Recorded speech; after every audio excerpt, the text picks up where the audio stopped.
dólar desvalorizado, o brasileiro com poder de compra mais elevado. Resultado, as despesas de brasileiros em viagens ao exterior estão subindo como nunca. E a previsão é que em 2010 o Brasil feche o ano com um déficit de 7 bilhões e 500 milhões de dólares na conta turismo. O crescimento vertiginoso dos turistas coloca em debate a política brasileira de câmbio, que deixa o dólar ao sabor do mercado, afetando inclusive as exportações e importações. O mês de janeiro bateu todos os recordes desde 1969. Foram gastos lá fora 1 bilhão e 200 milhões de dólares, quase o dobro do verificado no mesmo mês do ano passado. Fevereiro repetiu a dose. Foram gastos mais de 1 bilhão de dólares. A política de atração de turistas para o Brasil, sobretudo da Ásia, que é um mercado contribuinte muito importante e pouco explorado pelo Brasil, até pela distância, é uma coisa que o governo deve ficar atento. Acho também que com esses eventos que nós vamos ter agora de Copa do Mundo, de Olimpíadas, esse quadro deve se reverter. Do outro lado da moeda, os estrangeiros têm segurado a carteira. Embora o Brasil tenha registrado um aumento de 18% na entrada de turistas, os gastos deles andam modestos. Em janeiro foram 566 milhões de dólares e em fevereiro, com o carnaval e tudo, não passaram de 511 milhões de dólares. O Brasil recebe menos um pouco, talvez, de turistas por ano do que a Jamaica, que é um pequeno país, interessante, com boa música, e nós não temos boa música, com praias, pelo amor de Deus, nesse quesito de praias, nós damos de 10 em qualquer país do mundo, enfim. E que oferece hotéis fantásticos, que o Brasil ainda está apanhando nesse setor, nesse campo. As passagens são muito caras para o Brasil, as passagens internas são muito caras, é muito mais fácil hoje uma pessoa viajar de Manaus para Miami, de executiva, do que para o Nordeste. Nós precisamos das nossas companhias aéreas, e foi uma pena a perda da Varig, estarem voando para o interior dos Estados Unidos, estarem voando para o interior da Europa, estarem voando mais frequentemente para a Ásia. O Brasil não tem nenhuma companhia aérea brasileira voando para a África. E as despesas dos turistas brasileiros já representam 32% do déficit das transações correntes do país, que é a diferença entre todo o dinheiro que entra e sai do Brasil. São 3 razões fundamentais. O câmbio, que não tem grande solução porque ele tem que flutuar mesmo. 2, a infraestrutura que ainda é deficiente. 3, detalhes como passagens que são caríssimas. Esse déficit é por falta de políticas públicas inteligentes, efetivas, mas também por falta das nossas companhias aéreas estarem explorando um mercado nesses países. Com o fracasso das negociações em torno da rodada de Doha na Organização Mundial do Comércio, a União Europeia e o Mercosul decidem sentar à mesa na busca de um tratado de livre comércio entre os dois blocos. As conversações já começaram e as expectativas são em torno de um acordo ainda neste ano.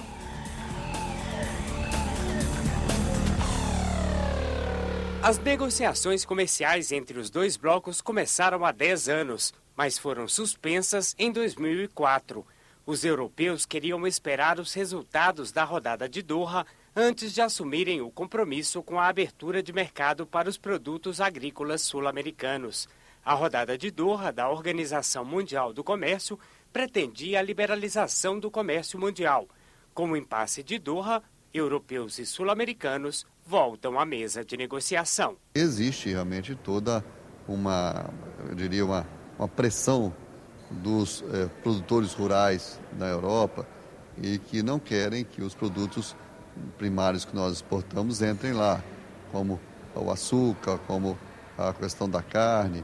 E por que não querem? Porque é uma concorrência com eles. Enquanto a América do Sul quer a abertura do velho continente para os produtos agrícolas, os europeus querem vender produtos industrializados. Para sinalizar um acordo, o Mercosul melhorou a proposta de liberalização do comércio. Mas os europeus ainda reclamam que produtos como automóveis, autopeças, têxteis, couro, calçados e alguns químicos só poderão ter tarifas eliminadas em 2025. São os chamados setores sensíveis.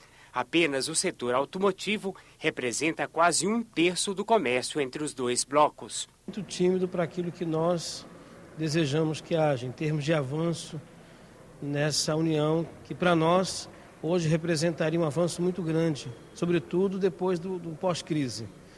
Mas é possível, acho que é um gesto político, isso mostra que a Europa está mais... Para o Brasil, realmente não há sentido em nós abrirmos o nosso mercado para produtos mais sofisticados e termos restrição a produtos como esses que o tamanho do Brasil proporciona que nós possamos ter. Nós temos que buscar o aprimoramento necessário para que as negociações não sirvam apenas a um lado, especialmente ao lado que mais resiste, né, aos acordos que possam beneficiar o desenvolvimento regional, que é o lado europeu. Os líderes dos dois blocos têm um encontro marcado para maio em Madrid, com a Argentina na presidência temporária do Mercosul e a Espanha à frente da União Europeia.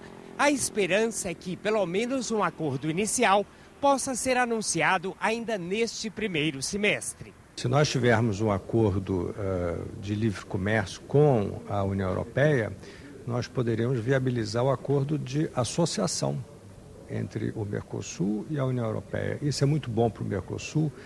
Agora, a parte comercial tem que ter um equilíbrio. Se houver uma oferta significativa em matéria de agricultura da parte da União Europeia, eu acho que nós poderemos sim completar o acordo. Enquanto não tivermos uma relação mais próxima da Comunidade Econômica Europeia, o Mercosul não dará o salto que se espera. Se nós tivermos agora uma retomada e uma aprovação no acordo com a Comunidade Europeia, o Mercosul ganha muito em importância, ganha em fortalecimento, ganha em rejuvenescimento, porque é inegável que o Mercosul vive momentos de dificuldade, sim, porque os 4 países têm situações diferentes e não temos ainda esse fato de estarmos unidos traduzido em vantagens evidentes. Uma das coisas que está emperrando, dificultando o nosso salto, são as difíceis relações com a Comunidade Econômica Europeia, pelo protecionismo que eles fazem sobre os produtos agrícolas. E também porque entre os países do Mercosul, alguns ainda têm um certo medo de uma abertura em produtos industriais. E quem mais espera o acordo são os agricultores do Mercosul. Agora estamos no mercado interno e para o ano que vem vamos à exportação. Pensamos que vamos a melhorar um pouco.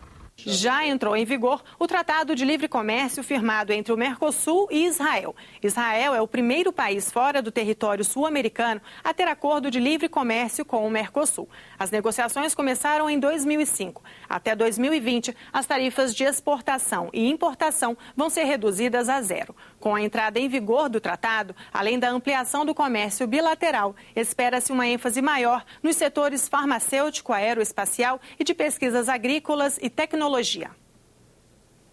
Há mais de 50 anos, um conflito marca o Oriente Médio. Israel e Palestina não conseguem consolidar a paz. O povo palestino sonha com o reconhecimento de seu Estado no mesmo tamanho do território existente em 1967. Israel, que ocupou parte desta área na Guerra dos 6 Dias, não tem demonstrado interesse em aceitar essa reivindicação.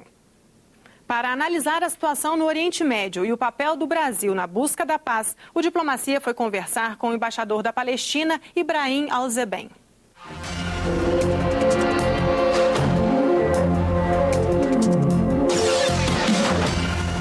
Depois de uma maratona de audiências e encontros, tanto na Palestina quanto em Israel, o presidente Lula voltou ao Brasil, deixando lá um desejo, que o Brasil seja um player, um ator nas negociações de paz do Oriente Médio.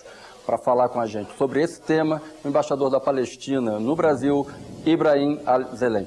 Embaixador, bem-vindo ao programa Diplomacia. Que balanço nós podemos fazer dessa visita brasileira ao Oriente Médio? Realmente foi muito positiva, sendo a primeira visita de um mandatário brasileiro a visitar a área, a visitar a Palestina. Para nós foi muito gratificante, onde tocou o tema palestino ampliamente, profunda e sinceramente.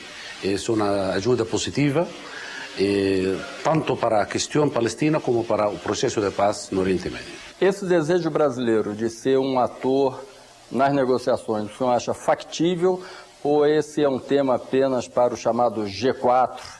As grandes potências? É um desejo legítimo do Brasil e o Brasil pode fazer bastante neste caso. a nivel tanto de América Latina como a nivel también de IVAs.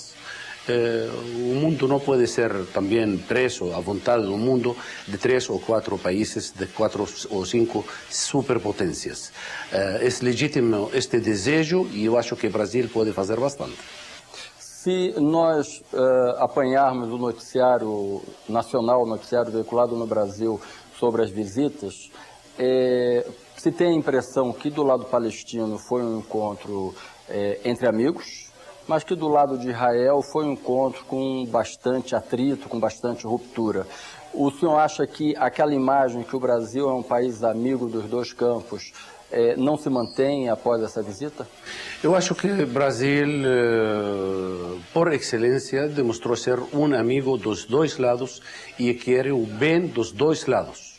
Eu posso falar, ao menos do lado palestino, nós vimos esta visita com muito agrado e muito equilibrada, muito balançada. Não houve perda de credibilidade? De nossa parte, absolutamente não, e eu acho que o lado israelense tem que repensar sua posição, porque não é referente somente à visita do presidente Lula. Israel tem problemas a nível mundial pela postura atual que está assumindo seu novo governo. O fato, por exemplo, do Brasil ter rendido homenagens no túmulo de Yasser Arafat e de não ter feito o mesmo no túmulo do fundador, do mentor do Estado sionista, isso gerou uma série de rupturas, uma série de protestos, inclusive. Eu volto, então, a fazer a mesma pergunta. O Brasil não estaria mais como um defensor da Palestina e menos um negociador neutro nesse tema? Eu acho todo o contrário. O Brasil demonstrou ser um país equilibrado, um país que está defendendo o processo de paz, está defendendo tanto o direito dos palestinos como dos israelenses à liberdade. Agora, se este não agradou às lideranças israelenses, que está sendo boicoteada a nível mundial, é problema deles. Eles que estão sendo desafiando a comunidade internacional, eles que estão tendo problemas com a União Europeia, com Estados Unidos, com toda a comunidade internacional. São eles que estão desafiando a legalidade internacional. O Brasil está atuando de maneira equilibrada e positiva. Qual o próximo passo agora? Implementar o direito internacional. Não existe outra saída a não ser implementar o direito internacional, criar um Estado palestino, independente, soberano, lado a lado do Estado de Israel, para que nossos filhos, nossas crianças possam brincar em vez de estar matando-se um ao outro. Eu acho que a ocupação era do passado e tem que acabar já. E que papel nessas novas etapas o senhor acha que serão factíveis para o Brasil desempenhar? Trabalhar junto à comunidade internacional para pôr fim a esta ocupação, a última ocupação, o último colonialismo da história. Embora muito noticiado aqui no Brasil, a chamada mídia internacional praticamente ignorou a presença de um chefe de Estado brasileiro na região, né? Tanto a imprensa norte-americana, quanto a francesa, quanto a da Europa Ocidental. O senhor acha que a mídia internacional ela faz um papel que não contribui para essa busca da paz? No momento, parte do nosso problema tem sido a mídia internacional, que a vítima aparece como terrorista. E é neste contexto que parece que esta mídia internacional, dominada por, já se sabe por quem, não querem realmente outros parceiros, não querem mostrar o que está acontecendo no mundo.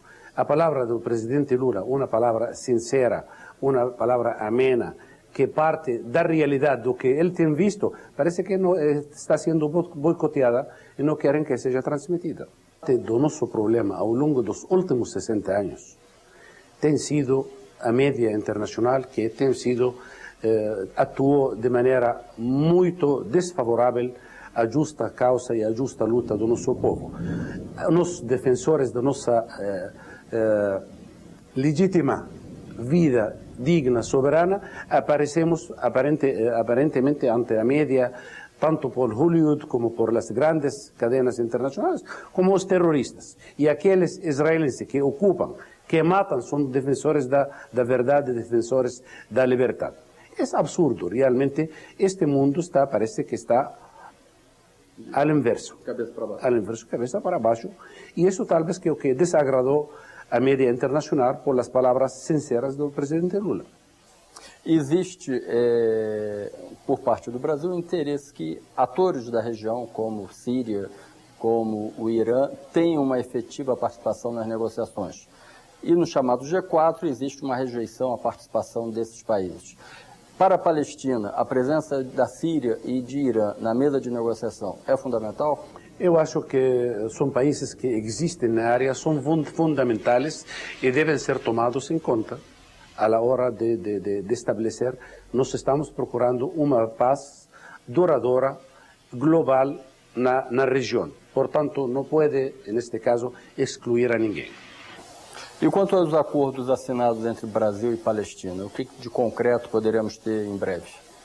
Bom, tivemos 6 acordos muito importantes e esperamos que isto abra as portas já para uma maior colaboração em todas as áreas de turismo, de cultura, de saúde. Temos muito que aprender da experiência brasileira em muitos assuntos, especialmente no assunto em quanto à saúde, educação, esporte, turismo e meio ambiente. Houve também uma colocação no sentido, um chamamento do governo brasileiro para que as empreiteiras, as construtoras brasileiras investissem na reconstrução da Palestina. Todos os empresários em todas as áreas estão convidados para ir a participar na reconstrução da Palestina e podem estar seguros que têm todo para ganhar. Lá é um território onde tem bastante futuro e praticamente é o coração do mundo, onde mais de 2/3 do mundo, da população mundial, tem isto como território santo, como terra sagrada, como terra santa. Portanto, todos, e não somente as construtoras, todas e todos os brasileiros empresários estão convidados para participar em reconstruir a Palestina e em ganhar. Embaixador, a colocação feita a partir da União Europeia da necessidade da Palestina ter, num prazo curto, um Estado que não seja dividido em 2 módulos, a faixa de Gaza de um lado, a Cisjordânia do outro, enfim, um território contínuo, no prazo que foi estipulado pelos europeus, isso é uma coisa que atende os anseios dos palestinos? Acredito que sim, inclusive acredito que está um pouco tardio, porque este Estado palestino independente, soberano, integrado, deveria ser já uma realidade desde faz mais de 60 anos. Por isso que eu estou falando, eles postergaram uma vez mais... Foi postergado por muito tempo e eu acho que em boa hora e deve ser um pouco demorado, um pouco tardio, só que chega no momento oportuno para pôr fim a umas 6 décadas de sofrimento, 6 décadas de guerras entre palestinos e israelenses, que comprometeu toda a área, comprometeu social, econômica, politicamente, toda a área, não somente a Palestina e os países limítrofes. Mas a proposta, ela reconstitui o território palestino da década de 60 ou não chega tanto? Deve e não pode existir um Estado palestino a não ser aquele que respeita as fronteiras de 1967 com a Sagrada Jerusalém Oriental como capital. Todos os fatos que Israel tratou de criar ao longo de 40 anos são ilegais. A ocupação é ilegal, é contrária ao direito internacional, tanto a ocupação, assentamentos, anexação de Jerusalém, como a construção do muro. É contra a lei internacional. E é uma premissa e uma condição para uma paz justa na área. Criar um Estado palestino nas fronteiras de 1967. Mesmo com a composição política hoje de Israel? Eu acho que vai ser difícil. Com este governo não quer a paz. Se quer a paz, tem que dar sinais. E até agora todas as sinais são negativas e isto é uma constatação, não é nossa, é uma constatação do mundo inteiro. De Nações Unidas, de Ban Ki-moon, quando esteve agora na área, do presidente dos Estados Unidos, Obama, da União Europeia e do próprio presidente Lula. Eles viram realmente a realidade palestina, como vive o povo palestino e como atua este governo do senhor Netanyahu. Embaixador, muito obrigado pela sua presença aqui no programa Diplomacia. E o Diplomacia volta no próximo bloco com as notícias culturais.